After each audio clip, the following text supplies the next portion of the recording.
ब्रेकनंतर स्वागत। परभणी शिवसेना जिल्हा प्रमुख पदाच्या निवडीवरून आता उद्धव ठाकरे गटामध्ये नवीन वाद सुरू झालेला आहे। जिल्ह्यातील 80 पेक्षा अधिक पदाधिकाऱ्यांनी पक्षाकडे आपले राजीनामे पाठवलेले आहेत आणि शिवसेना उद्धव ठाकरे गटाचे खासदार संजय जाधव यांचे समर्थक असलेल्या गंगाप्रसाद आणेराव यांचाही काही दिवसांपूर्वी जिल्हा प्रमुख पदावरून उचलबांगडी करण्यात आली होती आणि यानंतर नवीन जिल्हा प्रमुखांची नेमणूक करण्यात आली। यावरती पदाधिकारी आणि कार्यकर्त्यांनी बैठक घेत सामूहिक राजीनामे दिलेले आहेत। राजीनामा दिलेल्या पदाधिकारी आणि कार्यकर्त्यांसोबत बातचीत केली आमचे परभणीचे प्रतिनिधी विशाल माने यांनी।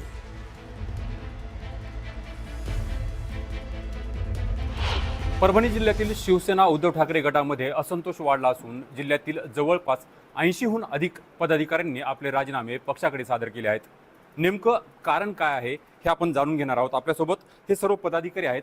काय सांगाल, कशामुळे एवढ्या मोठ्या संख्येने लोकांनी राजीनामे दिलेत? आमचे जिल्हा प्रमुख गंगाप्रसादजी आणेराव आज आम्हाला जेव्हा कळते तेव्हापासून ते शिवसेनेमध्ये आहेत आणि या कडवट शिवसैनिकावर पक्षानं अन्याय केला, त्याच्यामुळं आम्ही सामूहिक राजीनामे दिले।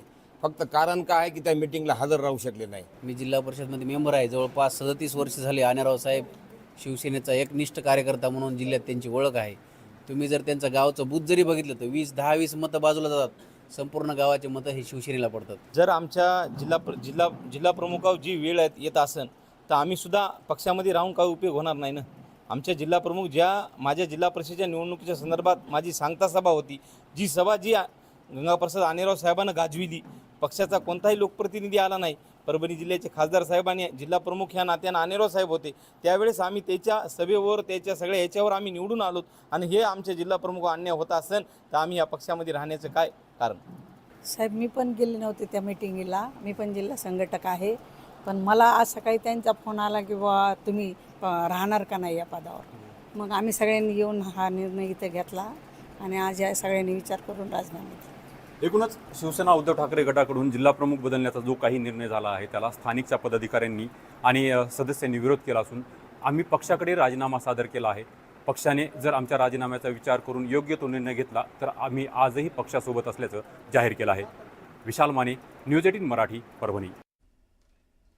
पुढे जाऊया। देवस्थानच्या इनामी जमिनी वहिवाटदारांच्या नावावरती करण्याचा प्रस्तावित मसुदा कायद्याला महाराष्ट्र मंदिर महासंघाने विरोध केलाय।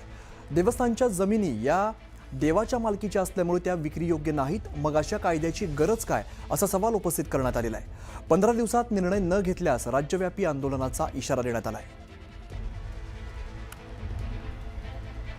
देवस्थानांच्या जमिनीवरती अशा प्रकारचा आघात कोणीही सहन करणार नाही।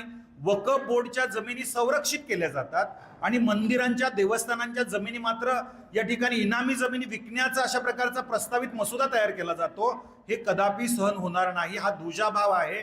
त्यामुळं मंदिर महासंघ या संदर्भात संपूर्ण राज्यामध्ये मंदिर विश्वस्तांना एकत्रित घेऊन आणि विश्वस्त पुरोहित पुजारी एकत्र येऊन या मसुद्याला तीव्रपणे विरोध करणार।